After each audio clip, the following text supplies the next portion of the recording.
Good afternoon, everyone. I'm Caroline Daniel, and it's a great pleasure to be back in Chicago again. I used to be the Financial Times Chicago correspondent back in the glory days of 2002 to 2005, before I made one of the biggest mistakes of my life, which is deciding to move to Washington, D.C. Thankfully, I'm back in Chicago, which is the best American city. And I'm delighted in my new job at Brunswick that we've also just opened our office here as a great testament to its global nature. But I'm very keen to introduce this panel. This is not, usually when you introduce a panel at the end of the day, you sort of try and rush through it because everyone wants to go for their drinks. But I'm afraid you're going to want to stay here for a really long time at the end. We have an awesome panel today, and I'd like to introduce, first of all, Brendan Carr on my left. He's the Lord Mayor of Dublin, elected last year. He's worked very closely with the Mayor of London, and at the moment he's trying to busily poach British people to move to Dublin, so that's why I've got him here, to keep an eye on him. And he also claimed ahead of this panel that he knows nothing about the arts, so if you have really difficult questions about the arts, keep them for Brendan. Next we have Theaster Gates. There is so much to say about Theaster Gates. He's described as a global phenomena. He has exhibitions all around the world, from Hong Kong to Bristol in the UK to Los Angeles. He's just done a big show called Minor Arts in Washington at the National Gallery. And he also has an ensemble of the Black Monks of Mississippi, sits on Obama's advisory board for his presidential library. He's a trained ceramicist, sings in a gospel choir, and was a spoken word artist. You said this was going to be short. Well, I have plenty of material on Theaster Gates if you want me to read it out. So welcome, Theaster. Pleasure. Jeanne Gang is a great architectural leader. She won the MacArthur Genius Grant in 2011, founded the Studio Gang, which is a female-led architecture practice, which is fantastic. And in 2016, was named Architecture of the Year by the Architectural Review. And brilliantly, she's also building the Vista Tower, which when completed will be 98 stories and the tallest building on the planet designed by a woman. And next to Jeanne, we have Usama Rifari, who started his career in oil, but not in oil on canvas, in the oil and gas sector as an engineer, but he quickly realized the error of his ways and moved into museum development and consultancy everywhere from New York to Europe and the Middle East. And he's been closely involved with the Arab Fund for Arts and Culture. And I think he's going to be an excellent contribution in terms of what's happening in the Middle East. And finally, we have Mary Miss, who has been involved with the arts and activism for an extremely long time, since the 1960s, particularly looking at environmental concerns and climate change, and created this extraordinary development called the City as a Living Laboratory. And I know she's doing work in New York right now and close by in Milwaukee. So I think we have a great panel. What if I can just start with a quote from Theaster Gates, which I think sums up some of the themes of the panel, which is going to be about the evolution of the arts. And I think this is quite revealing for me. It says, artists are part of the league of people who should be thinking about the things that are happening in the real world. Why should they be? Well, I think in some ways, the real world, whatever that is, imagines that artists only have the capacity to dream, to invent in their studios, to imagine for museums. And that the amazing and immense creativity that artists have is rarely applied to the challenges of the real world or the opportunities within the real world. And so I think that in some ways, let's say the economic community likes that art is a great thing for their walls or something. But in fact, the very problems that we're trying to solve in civic life, in engineering and design, that often if artists were part of those conversations, they could make those engineering decisions maybe slightly more sophisticated, absolutely more sophisticated. So I think that it has something to do with the possibility of integration of art within all the things that we do in culture, in civic society. And perhaps you can just talk through one of the things you've actually instituted in this area. I know you've done a lot of it, but perhaps just talk through the one closest to home. Yeah, I think in some ways the question of abandonment or abandoned buildings in blighted communities or in struggling communities, I was always expecting a kind of city official or a politician or somebody beyond me to kind of think about the problem of the abandoned building next door to me. And I think that over time I just thought, well, no one's coming, so maybe I should acquire the building and kind of work on it and try to do something myself. And 75 buildings later, what I realized is that I've become a kind of accidental developer, but really thinking about those buildings as a way of creating a platform whereby more cultural things might happen in the neighborhoods that I live and work in.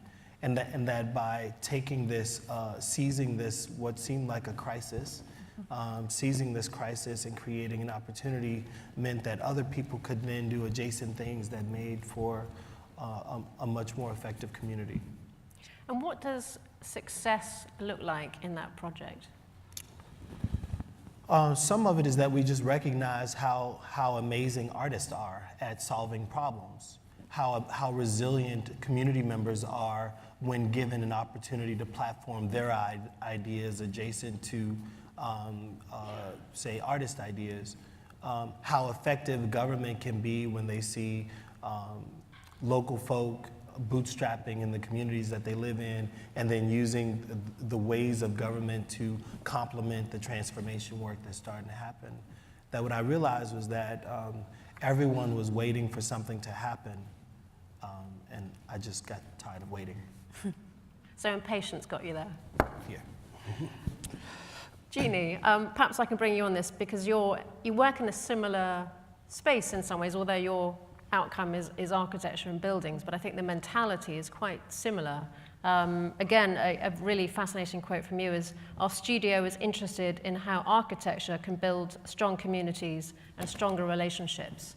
I wonder if you can sort of start from your philosophy as an architect, thinking very deeply about and holistically about a city, not just about building great buildings. Yeah, it's interesting because a lot of the focus, let's say, in the training of an architect is focused on the building itself and how to do that, which is important.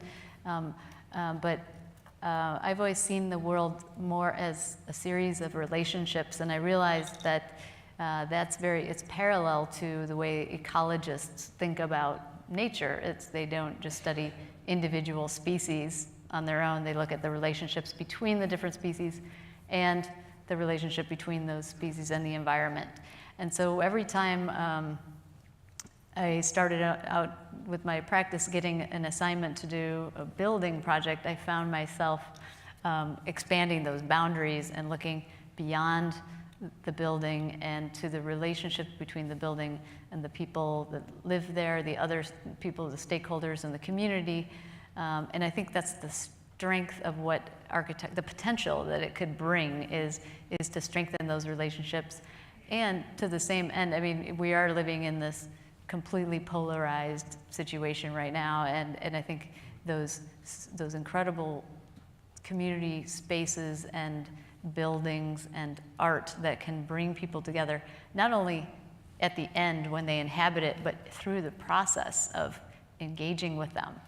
Talking of which, we've just got a picture behind of your police station. Yes. So it's a topical thing to jump off from. I wonder if you can just talk about what you've tried to achieve here. And obviously, you've got a pretty good definition from fortress police station to community-centered station, for those who can't read that far at the back. I wonder if you can talk through what the problem was and what you thought you were trying to solve in this approach. Yeah, this was a result of seeing, just being in the world and realizing this huge conflict between police and community members and the violence and activities that were really shocking everyone, and wondering if it, I think at the same time this project was conceived, we happened to be working on a firehouse, a fire rescue station in New York, and I realized that's a place where everybody comes, the neighbors like to come there, and the rescue workers themselves have good relationships.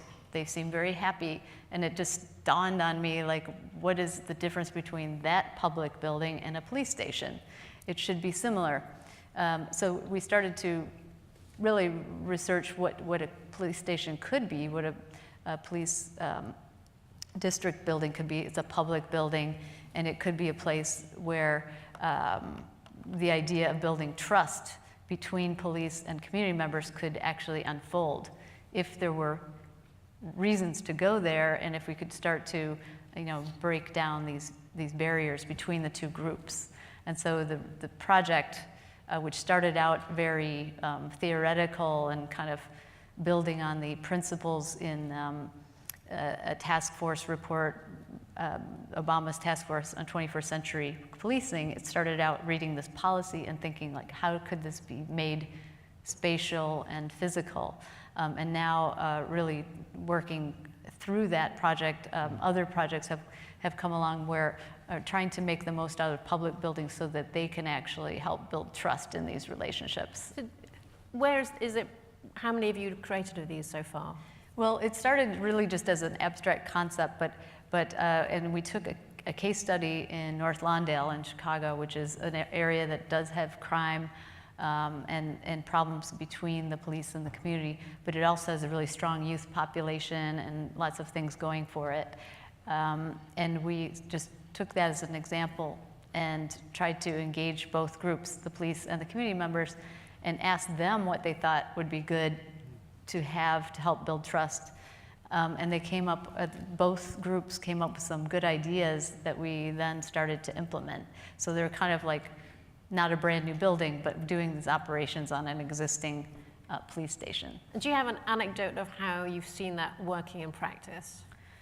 Well, one thing that happened was we found a lot of interest in, these fortress stations are surrounded by parking lots, which acts as a barrier to the community around it.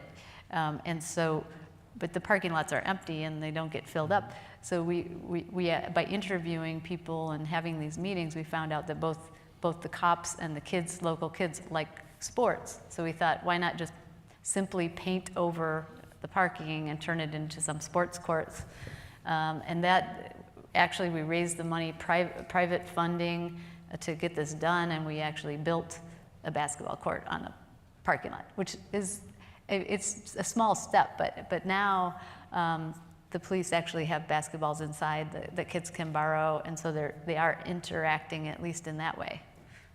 Great, I'm definitely going to come back to that. Isama, I wonder if you can talk a bit about how you see the role of artists against a context which is pretty tough. I mean, there are a lot of pretty big problems in some parts of the Arab world right now.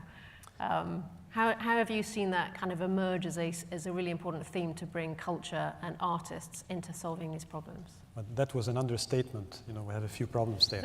But, well, actually this, coming from the context of an Arab city, one has to set a whole set of different challenges and considerations there.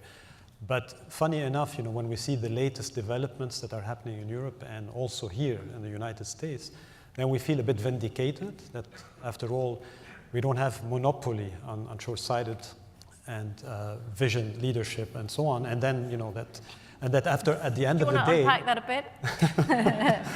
At the end of the day, artists and citizens have to deal with the same global issues everywhere. Having said that, I mean, we've heard in the first day and a half of this conference all these issues that are seen by cities from the global north. When we talk about technology and how we solve water treatment and so on, when we talk about conflict resolution, political strife, mass migration, rising inequities, and kind of in real terms, which are kind of mind-boggling a bit what we do there, then obviously there is sort of a different context there. Artists have been engaged in the Arab world in a particular different context. There's no public funding that allows certain support of artist institutions to function normally there. There's no tax incentive system. There's no enlightened government, national governments at all levels there. So this role has to be somehow filled in by a different structure there. And in the Arab region there, that role is taken on by lots of individual, brave, courageous individual artists, as well as a number of what we call the SMCs, small and medium cultural institutions that basically come forward and try to kind of resolve all of these issues by working with local communities, a whole range of topics, human rights to environment to everything else. So what's your best example at the moment of a project you've been closely involved with to initiate in your time funding an organization and that you've seen an impact from? I have to be careful because we funded about 1,000 of these projects. We have an hour, so... there is, like, for example, I can cite a couple of them. One of them is a small institution called Art Liwa, which is in a small informal urban place of Cairo, where people work through workshops and residencies with their communities and invite artists from within the country and outside the countries to engage with them. And they've been doing some really interesting work there. There is a picture there I have somewhere on my slide about a Tunisian French artist that worked also in a marginalized community in Cairo, where basically he created an artistic installation, painting calligraphy on walls of a slum, more or less, type of thing there. And that created lots of, that's the one. And that created lots of engagement with local community. And this project, we have not funded that project, but it's working with the institution underground, plus other similar projects have made such a way that this community has been a bit more recognized. This is a community of garbage collectors and recycling people there, about 80,000 Christian Copts that are living in Cairo that recycle almost 40% of the garbage of the city of Cairo. And they are so efficient at it that they exceed norms that you have in Europe, by which they recycle about 80% of everything that happens there. So through this engagement of the artistic engagement of this international artist as well as local institution that work with him, now some of the tourists that come to Cairo go visit those places there and see how they're working with their local material and how it has been an engine for social engagement with the local community. Great, thank you. Mary, you've done this sort of work for a very long time in terms of thinking about how artists engage directly at the ground level. So I'm really interested in trying to imagine a structure that's a framework that's replicable, that I can help pass along to others, that will allow cities to really not only imagine artists having an essential role, but give them a path for doing that. So one project I've been working on for a number of years now is looking at the corridor of Broadway. And one of the things we were going to do in our fantasy life was paint all the roofs white along the corridor of Broadway, which is 18 miles long, so that people could begin to see a different view of this city with this skunk stripe going up the spine of the city. But then down at the street, at the many different points along the neighborhood, the different, Lower Manhattan is the wealthiest place in Manhattan at this point. You get to 34th Street, and you have this fabric of buildings that are totally outmoded, that used to be, for a totally different industry, the fashion industry.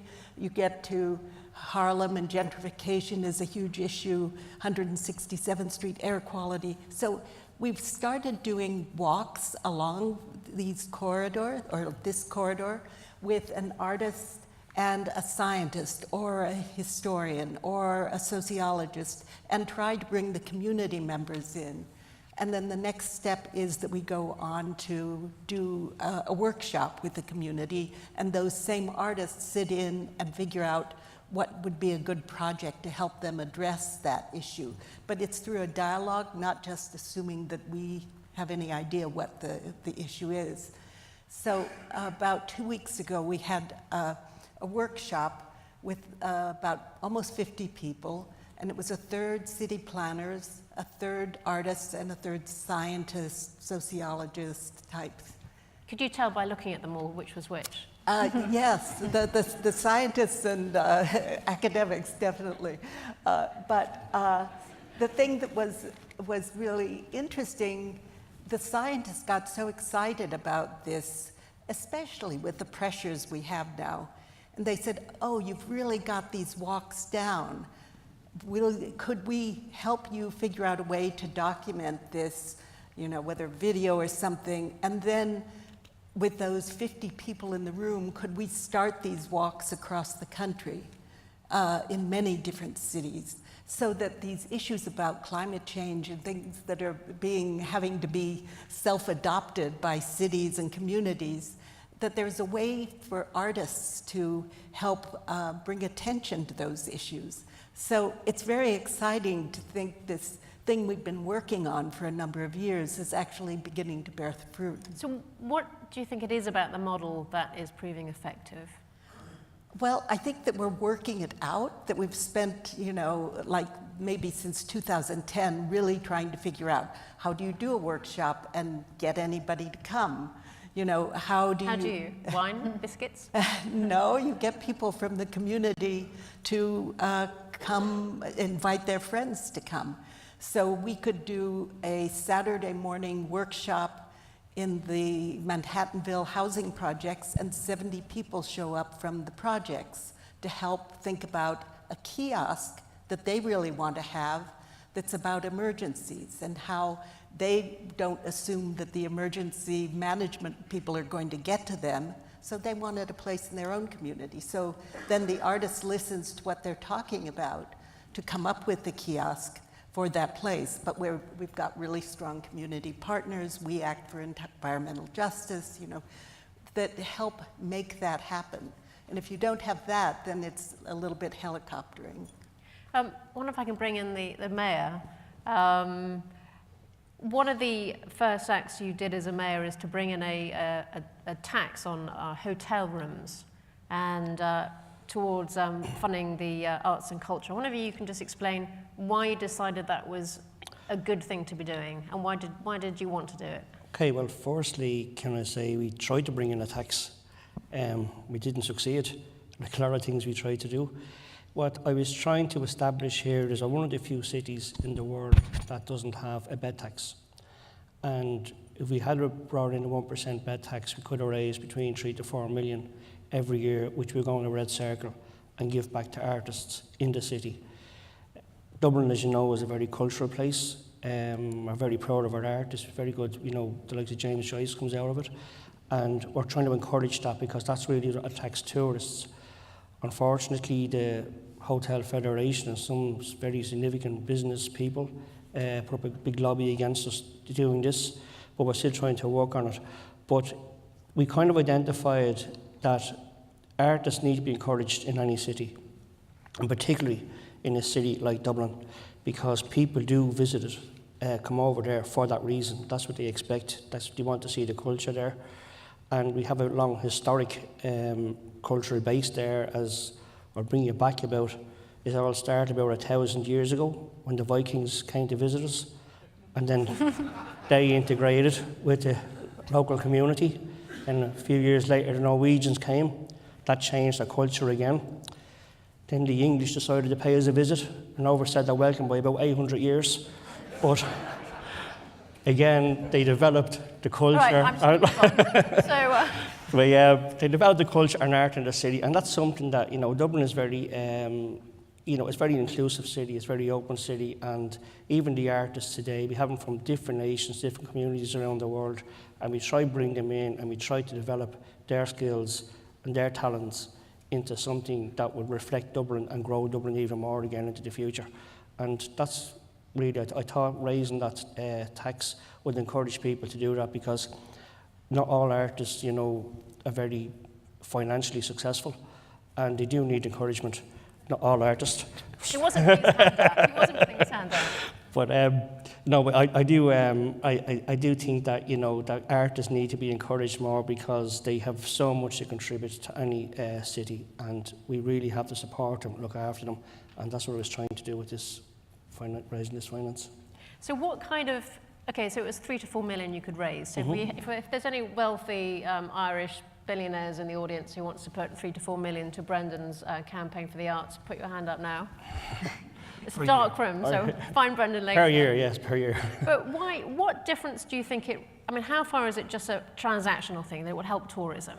I mean, as a city, mayor, is it about bringing people in, or is it actually about allowing art to change how the community talks to itself? I mean, which? Well, it's not only about bringing tourists in. It's about Dublin, as I was saying. We're very proud of the artists that we've developed there and the artists we've produced there through literary works, through artistic works, musicians, and that's what makes Dublin.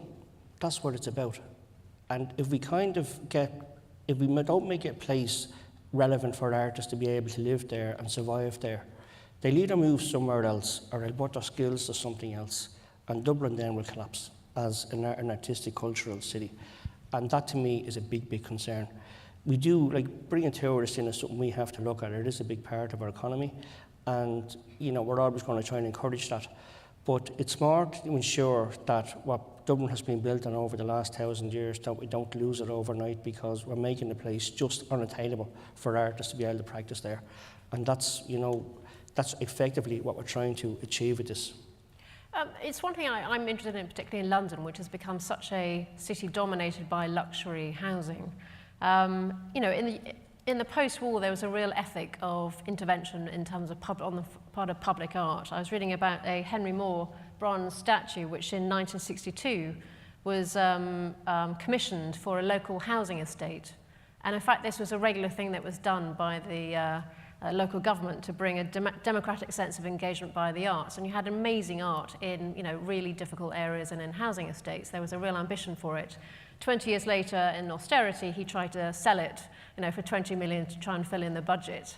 And then now they're worried about putting it back in the estate because they'll be worried that someone will nick it or melt it down.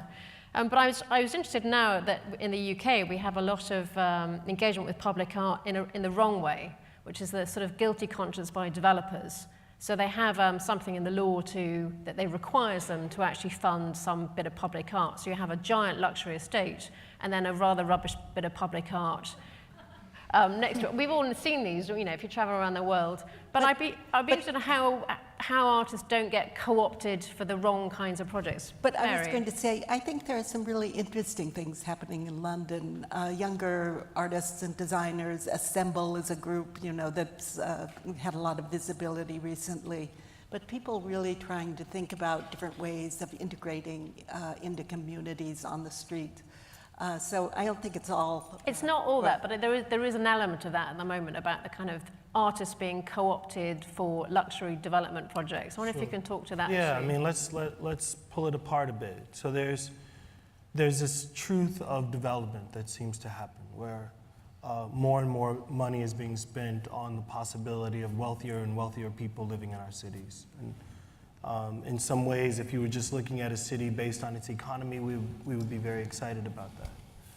But when you think about the kind of conversations that are happening in Chicago about the need for the creation of new housing, the need for transportation amenities, the ability of having redistributed resources that move out of the kind of localized economies of downtown and into neighborhoods on the south and west sides and further north, that I think you have this opportunity to ask the development community, are there more sophisticated ways within policy, governance, where we could take the tremendous amount of investment that's happening in our downtown cores and make more of that in more sophisticated ways available in other neighborhoods, so that the thing that you get isn't a kind of lip service, but there's actually sophistication.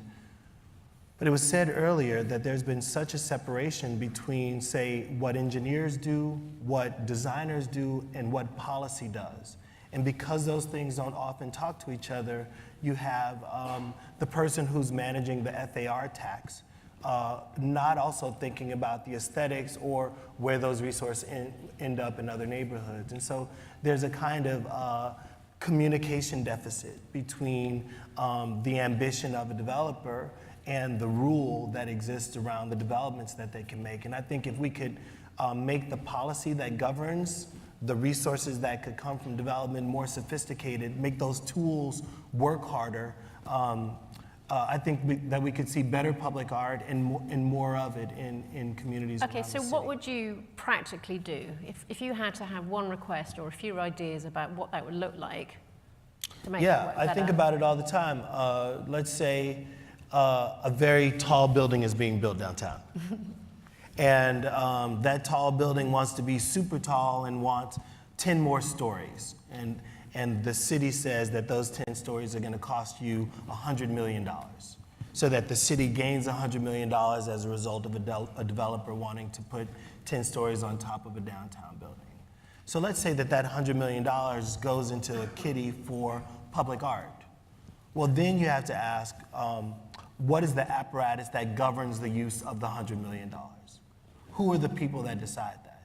And is it just the people who have a good city job that may not know a whole lot about neighborhoods, safety, transportation needs, art in other places, the deficits of those arts? And I think sometimes there are good meaning administrators who just don't have enough information about how to make design happen in more effective ways through the city. And so what would I do with $100 million? Well, I would maybe suggest that my internal department that governs those resources is partnered with really sophisticated architects and designers, are partnered with local community organizations that know how resources might be used, and that there would be a kind of a call for opportunities that then start to say, you know, what are key locations that we're thinking about as anchor sites in the city, and start to kind of make smart investments versus tokenistic gestures of plop art around the city. So could I give an alternate? He's going to, before he grabs the 100 Yeah. million, I want to grab Okay, it. please, grab the 100 million. And, you know, I've had this chance for the past year to work with the Department of Design and Construction in New York City. They have 1,300 people overseeing everything that gets built, from a pipe in the ground to a park to a library. And I've really looked at how artists could be integrated into all of their building projects so that it's no longer artists as 1%ers. You know, there's a law for 1% of a budget goes to artists. It's a nice idea, but it's always really tokenistic, if you can just imagine being called the 1%er. And then there are the 1% of people who can buy art. So how could you get people connected with all of these projects? The pipe in the ground, letting people know where their water is coming from. You know, a kiosk outside of the library that addresses some issue in the neighborhood, that shows how to get to the nearby river. There are all kinds of things that could happen, but there's no money. So I would take that money. In Seattle, what they do is they take 1% from all projects and put it in the bank and collect the interest, which could add up to 100 million, you know, not too long a time. New York City, they say, no, we can't do that. It's against the law for whatever reason. So, and if that 100 million for the extra 10 stories gets taken off right away to somebody else. So I keep trying to push for the city to actually do something. I think the most important thing is to get some projects done that show that this really works. To have an artist, you know, working on that pipe in the ground, or the little corner park that's being built, to work with a local cultural organization. It would mean that you get art all over the city, not just in the wealthy neighborhoods. You'd build up the strength of the local cultural organizations. We've kind of mapped out some tracks that they could take. But it's like, I think until we can get some things done that show what a valuable resource this is, it's always hard to sell, even though you've got the path drawn out for people. And I know Osama was keen to come in a moment ago. I just tried, without too much success, to transpose this discussion into my part of the world there. But I mean, there has been always a debate about the usage of art in public spaces. In some places it's used for tourism development, you know. Other places it's for branding. It's like seen as an icon where people can recognize and so on. Sometimes it's a well-intentioned use of engaging with local communities. But I can give you one example from our part of the world. There's a young Syrian artist called Khalid Malas, who's an architect and an artist, who decided to develop as public art. He just basically installed with an engineer a windmill in a suburb of Damascus that is surrounded since now 2 years. And this windmill is a statement that is being used to generate electricity for them to be able to listen to radios and to communicate with the outside world and so on. So public space depends a lot on the context and the usage. I think there's no one good use of it or a bad use of it. It's just relevant, whatever it is. You know, I think. But I would be interested as well in your concept of the public space in the terrain that you're operating. You know, obviously we've seen the square in Egypt being, you know, really important in terms of areas of activism and actually art and filmmaking. But how do you, in your role, sort of think about some of those very complicated, layered public spaces as a venue for artists? It is often there's kind of a unique response by the individual artist to that context. I mean, in certain cases, places where public art used to be present has been erased on purpose or actually constructed in a certain way in order to disrupt the flows of people and to prevent installing public art there. So there has been kind of a built-in design purpose. And some artists have been perversely actually used that to turn it against each other there. We basically listen to kind of proposals from artists there, and we have juror process. We don't decide on those. We have independent jurors that select kind of the best works and so on. I want to bring up sort of issues around inequality and the role of arts in promoting that. There's obviously a danger that sort of artists are seen as elitist in cities. And yet there seems to be an interesting trend at the moment towards social activism being required now of architects and artists again. There was a moment in architecture when everyone seemed to be focused on building big, wonderful luxury buildings or iconic architecture, and now it seems to be moving back down to the street level in terms of the engagement required. Do you think there is a trend now amongst architects to be more aware of the social context, and actually a whole big bling sort of building is not the right thing to be doing and advocating for? I think this discussion now is shifted to the idea of place, much stronger than it has been in the past, and that is really important because the place, maybe architecture is part of helping to define it, but it's also about the street and the public space around a building. And so, yes, I think there's a trend, but I also think one of the things we've seen in cities, especially North American cities, affecting the design of a place is very difficult because our cities are divided into, from the last century, there's the water department, the transportation department, the parks department, and all these different zones that they overlap spatially, but they don't talk to each other in terms of a coordinated effort to create a place. And so I think one really impactful thing that could start to happen is to not only have some set aside process for artists, but to also make sure that in cities that these special places that are designated, like we want to address this place and improve it, that there's someone from all these different bureaus, I guess, as part of that process. So that it doesn't end up being so many things they stop at the street curb and don't impact the street itself. So I think it's very challenging just with the bureaucracy, the way that cities are set up, but it is something that could really have a big impact if it were to be addressed by the city. What would make a practical difference to you as an architect? I mean, if I'm Rahm Emanuel sitting here, what would make a difference? Well, for Rahm Emanuel, he could make the person who's the head of the CTA sit down with the person who's head of the parks, together with the artist and the architect, for example, and say, get it done. That's something Rahm Emanuel could do, Mayor Rahm Emanuel. But right now, usually those calls for projects come out of one department. That to really do something impactful, you really need to have this cross collaboration through those different aspects of the city.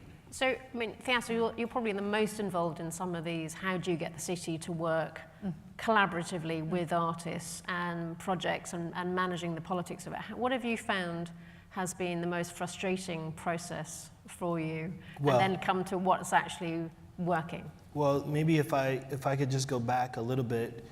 One of the things that has to happen is that we have to decide as a city that all people matter and all neighborhoods matter. And that I think if we could get to this point where there was a kind of a belief that the far south side of a place, the far north side, the kind of stretches of the city matter, then we wouldn't have such kind of a gross dependency upon the kind of central core, that there would be, that we might, with consciousness, kind of figure out ways to make beautiful and equitable opportunities happen in other parts of our cities. And that's given the fact that our cities are super racialized or nationalized in some way. But the other thing that I found as just kind of a citizen, a dude that's trying to get things done, is that I want to get things done.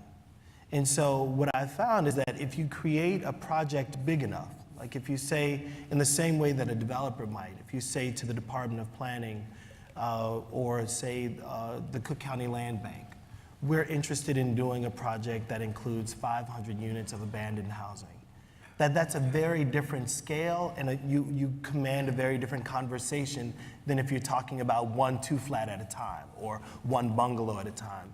And so some of what's happened is that I've tried to create super ambitious projects that help the city imagine a future for the neighborhoods that I want to work in. By saying, look, if we take these 300 distressed vacant lots and these 500 buildings, that something amazing could happen here. But in order for that to happen, it requires that the Department of Transportation, who's not thinking about this neighborhood, the Department of Buildings, who's not necessarily thinking about this neighborhood in the way that I am, and then passionate individuals, community members, that together you can kind of create your own zones of opportunity and reinvestment. And I think that the city or the feds, Hope 6, that there are all these ways in which people are trying to create tangible zones that allow us to reflect on areas of impact. But I think that sometimes it could also come from people, neighbors who care a lot to kind of think about a neighborhood and say, can we make our neighborhood the next opportunity zone in the city? Caroline, So can I I was going to bring Brendan and actually I just want to ask, can they put the images up? Because this is about the arts, and I think everybody gave some images, so instead of just... Everyone bar one, Mary. Yeah. So, Non artist. So Brendan, would you be willing to give up 500 buildings to Theaster then? I just want to bring this back. We had a difficulty in Dublin over a number of years. When we're doing a development or doing an open space, we get the architects in, we get the engineers in, we finish it, and then someone says, we better stick something weird over there so it looks like our arty. And it's a real afterthought. It's just an added on thing. And what we're trying to do at the moment is bring the artists in at a very early stage into development and work with the architects. And we have a big open plan at the moment, right in the heart of the city we're developing. But we want the artists to come in and actually design it with the architects, not get the architects to design something and then the artists say, well, will you throw something over there so it looks good? And I think that's really the key. And Dublin is kind of riddled with all this weird and wonderful stuff that no one actually knows what it means. And it's in the most inappropriate places. And it's, what we're trying to do is learn, and just listen to the architects and art. I mean, that's the kind of approach, I think, in Dublin that we're trying to develop and promote and push, while at the same time, keeping our heritage and our historic city that we have. And that's where the difficulty comes in. How do you bring artists in to design something with an architect while at the same time keeping the whole fabric and the whole infrastructure and the whole, what holds the city together and keeping that there. And it's not that easy to do. It really isn't. But I think the token gesturism, which was referred to earlier, we're renowned for it in Dublin, and it's something we're going to have to bring a stop to.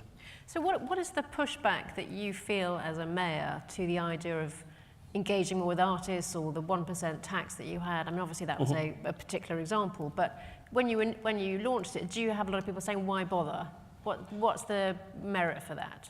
Well, a lot of the pushback came from the business community, as they don't see, they attract people into Dublin. Most of our museums are free. They attract people into Dublin and say, come and visit these wonderful magic museums. But when it comes to actually contributing to the city to fund those museums or to fund the artists to keep the museums alive and vibrant, they don't want to know about it. That's just business. That's the way they act, the way they think. I think from Dublin's perspective, we're really going to have to promote the artists in such a way. But also, I'll knock the artists a little bit here, because artists are great at sitting back and moaning and saying we need more, more, more, more. But actually going out there and making a case and pushing and getting their voice heard and pushing forward, they're a little quiet in Dublin. And I try to give them a voice to some extent to help them with that. But I think also architects are going to have to become more open to the idea that they don't know everything. I'm not saying you're saying that, by the way, but that, you know, to build, you know, like to build a building, you know, in Chicago with 98 stories has to be in consultation with artists and how that can blend into the city, how that can work with the city, or is this just a case of, no, this is where I envisage it, and that's, I think, a different kind of open approach to, you know, making these developments work. I think would be in the long term, it's going to help each city. I wonder if we can just talk a bit from each of you about an individual example, and not your own, of a place you've been where you think there's been a really successful cultural intervention that you think everyone in the audience should go and see if they're traveling. Because you all travel around to cities all over the world. I mean, Jeanne, I think you said to me that you travel to 3 cities every week. Theaster, you probably have, how many cities have you visited in just this year? I've been traveling. How many cities do you think you visited this year? 17. 17. Brendan? I'm supposed to be in Dublin all the time. He's so in Dublin. He's in Dublin. So we have a very well-travelled group here. But I just love to get an idea of when you arrive in a city, you know, you've got a really good instinct for what is working about a city, because you'll be arriving and feeling the air, and what is a dysfunctional city. So perhaps you can just give me an example of also a complete dysfunctional city that you've arrived in and what you feel about it. So let's just name some names and then come back to ones which you think have been really effective in terms of a cultural thing you've gone to visit there. Theaster. Well, so for a lot of different reasons, I'm thinking about Texas. Dublin. One, I'm thinking about Marfa and Marfa as an idea and as a work of art. So an artist, Donald Judd, builds this compound where he's thinking about the other artist of his time, and it requires a lot of land. There are permanent installations there, and I think Marfa is this kind of amazing destination. Complementary to Marfa as a project is the work of the Manil in Houston, Texas, and kind of thinking about not just Renzo Piano's building, but also the fact that the Manil family acquired all of these buildings adjacent to the Manil, so that there is this kind of there's this opportunity for culture in this super, integrated environment. And then thinking about Rick Lowe's project in Houston, Project Row Houses. All 3 of these are kind of space-based projects for people who deeply believed in art, but also believed in space and understood real estate and understood the politics of race in space in those ways.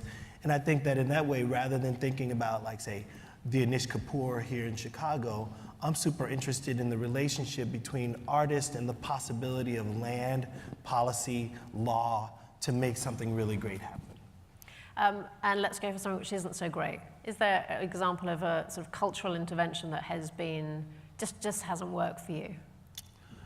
I think that as a phenomenon, when cities try to use art to avoid more complicated needed responses around guilt or around the lack of things that they've done. Whenever art is used as the kind of token or pacifier or patchwork, it kind of irritates me.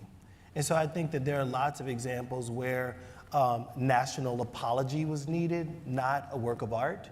And it's like, in those moments, I wish that we would just apologize. What's a good example?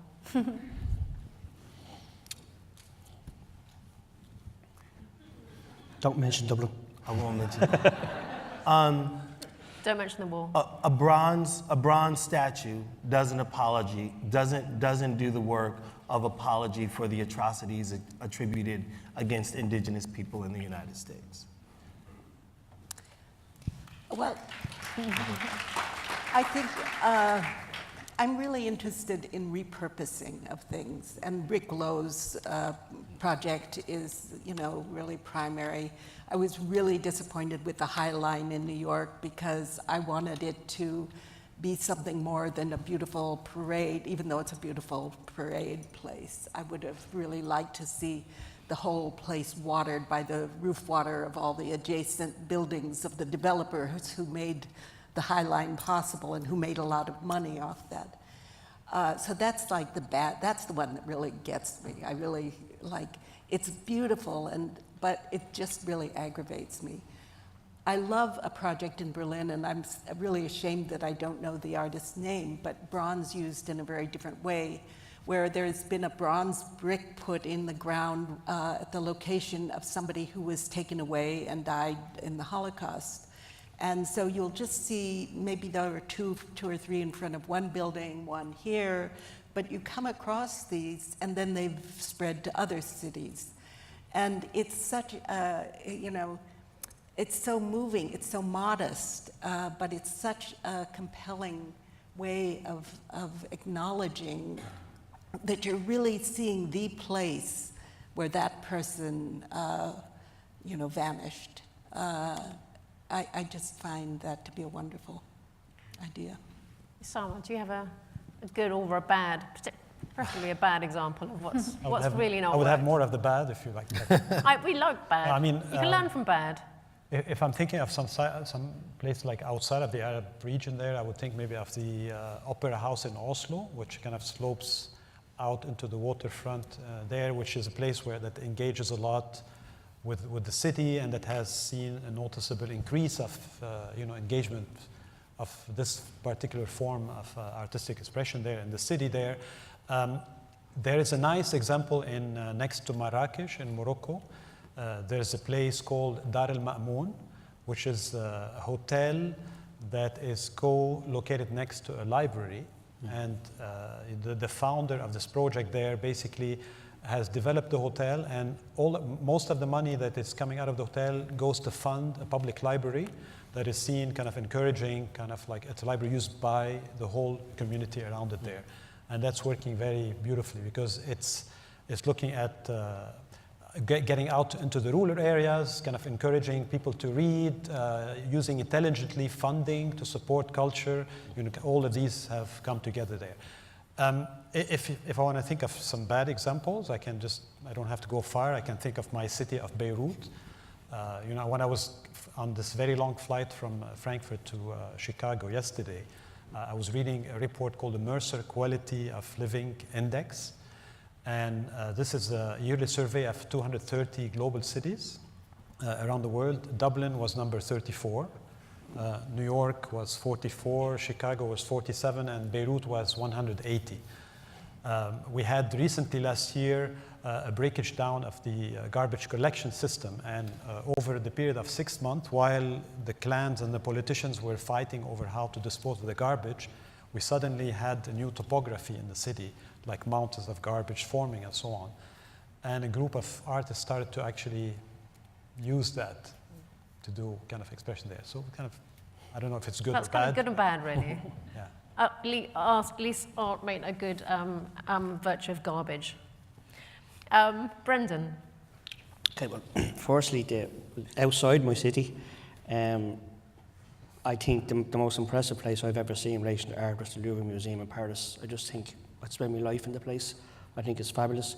But I just want, there is one part of Dublin which I just do want to mention if I can.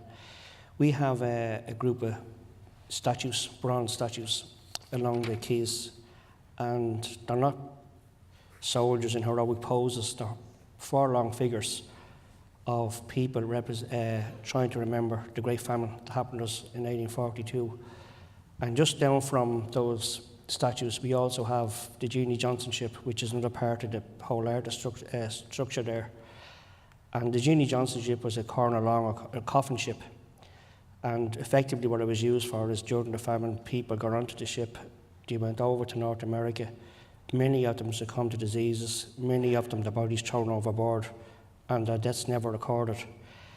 And those two pieces of artworks there remind me and Dubliners every day as how far we haven't travelled when you see what's going on in Syria at the moment and places like that, that 100 years later, what we have as historic memories is still happening.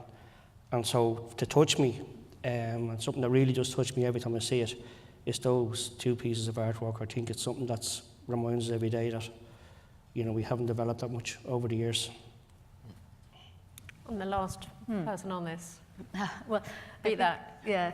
I never really think a city is totally broken. I've always, in fact, if it doesn't work perfectly, that's even more interesting because it has something, you know, to do, to become something. So I've been working in a couple of cities that are in the middle of America and recently, which all have problems, but then they all have these kind of great potentials. So that's always really interesting. And usually they're smaller cities that really got dominated by the car, you know, in the last 50 years. But I think what's really working great, and I've spent a lot of time in Paris recently, but a place like Palais de Tokyo, which is just really vibrant, and it's really in an existing building, but it's really the programming that's just spilling outside the doors and making it just a great place, a magnet to go to in an already very global, amazing city.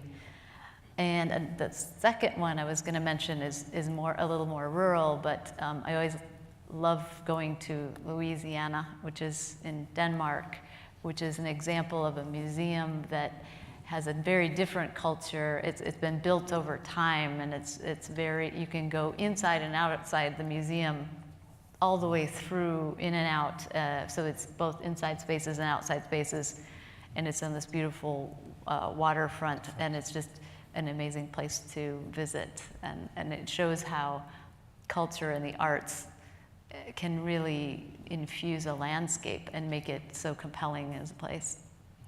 Great. I'm just going to turn to some of the questions which I have digitally in front of me, and then I'll open them up for people to answer. First is, what cities are good examples? In fact, we just covered some of that. How can we prevent artist initiatives from turning into massive gentrification in neglected communities and neighborhoods?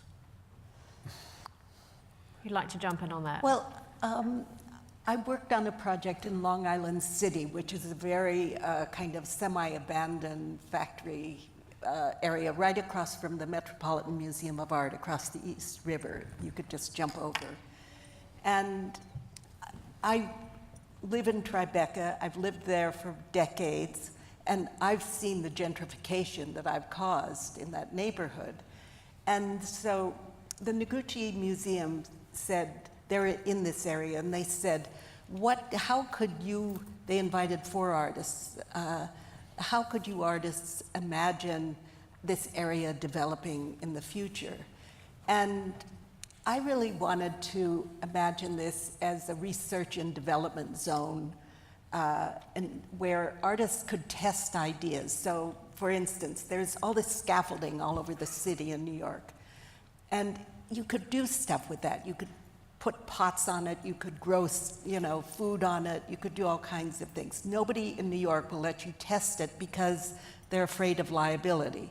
This is my problem with cities, liability, and cities not being willing to test ideas. But if there could be a territory in a city where it's not quite so prissy, and you get to test these ideas, get artists collaborating with different people to investigate new ideas and populate this with the workshops of people who could be doing these things. So how could you maintain this district of Long Island City as a work zone, which it had been and which it's kind of is passing, it's a stage that's passed. So that really was interesting to me as an idea. Theaster. Yeah. Gentrification. You know, I just want to say that artists don't gentrify neighborhoods. It's a misnomer. I think it's just total crock. That the reality is, if a citizen wants to beautify the place where they live, they should.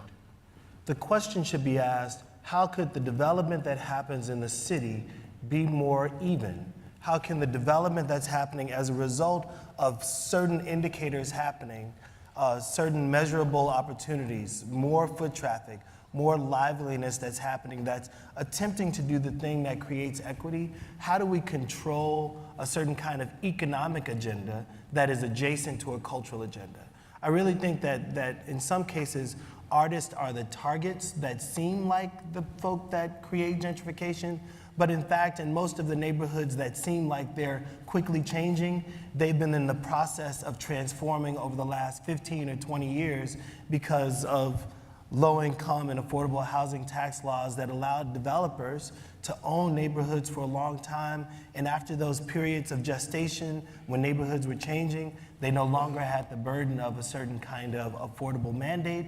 They could turn those buildings into condominiums. And so I think that this question of gentrification, it underlines the kind of gross ignorance that we have around how cities are actually shaped.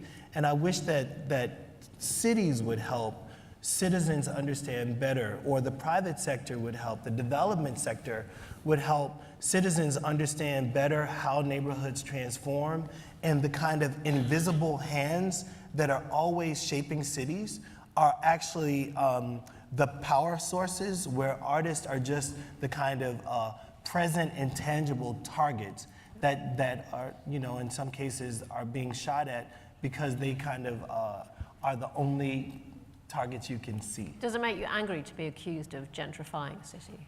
No one accuses me of gentrification. It makes me proud to think that I'm a black man that lives in a black neighborhood and that I was able to create change in the place where I live. I think we have a pause for a moment. One more question we have time for. What organizations are effective at promoting arts education funding in urban areas? Does anyone have a point of view on that? That was me who asked that question. So they can answer it. Very well. It seems like organizations that are like relentless, that when I think about the successes here in Chicago, like Marwan Foundation or the Hyde Park Arts Center or Ingenuity, that often these were organizations that were scrappy but had really savvy boards that kind of understood good governance and economy and had a love for children and had a love for the arts and culture. There are definitely like state platforms that also exist, or federal platforms like the Americans for the Arts. But I feel like the folk who have been really successful are folk who have a deep integration with like the political communities, the economic communities, and then this love for art. Okay, well, I'm just going to finish off because I have one question. We only have 3.5 minutes left. And a lot of people in the room probably don't know Chicago as a city and haven't visited. So I'm going to ask the two local Chicagoans to name one building or place to go to that you would love someone in this room to go and spend some time in Chicago if they have a chance to visit. Oh, that's hard to do. And it can be walking distance, or can they? Anything. Just something that that thrills you, that you like to share with everyone who if they have half an hour or an hour that they can go and see it. I want in to, Chicago. I want to. Yeah, the museum, okay. No, but I want to go and see her building, and I want to go and see. Fine, that's Theaster. you can't say that. So Can we want talk to go about see your our building? Go see our buildings? Please. Fine, thank you. No. Okay, Theaster. What would you love? I think you guys should go to Lem's Barbecue on 75th Street. It's one of the most amazing pieces of like kind of throwback, kind of mid-century barbecue smokehouse. It's such a beautiful little architecture. and they have really good rib tips. And it's on 75th. Fifth. Okay, so, and if you're in the area and you're vegetarian, I would say go to Soul Veg, which is on 73rd Street. Yeah. But as a building or a thing to look at, not just eat. This is a restaurant review Try to panel. avoid this. Yeah. Well, it's hard because there's so many amazing places in this city, and like we're sitting in one of them in the Art Institute, and I would encourage everybody to explore this institution, which is an amazing collection. And then I also think that I would send you to see some nature, and maybe it would be either you got to give some example on the south side and the north side. On the south side, I'd say the park around the Museum of Science and Industry, which has incredible natural assets, and then on the north side would be the Nature Boardwalk at Lincoln Park Zoo, where we designed a pavilion, but also reinvented this former just kind of aesthetic pond into a real habitat in the city. So bringing nature and city together. Great. I'm not going to try and sum up that panel. It's everything from artists making art out of garbage to artists needing to be way more ambitious with their projects. Mayors need to give them lots of money. And finally, I think people shouldn't be prissy about art in urban areas. So I'd like to thank all of my panelists. I think it's been a great afternoon panel. Thank you very much indeed. Thank you.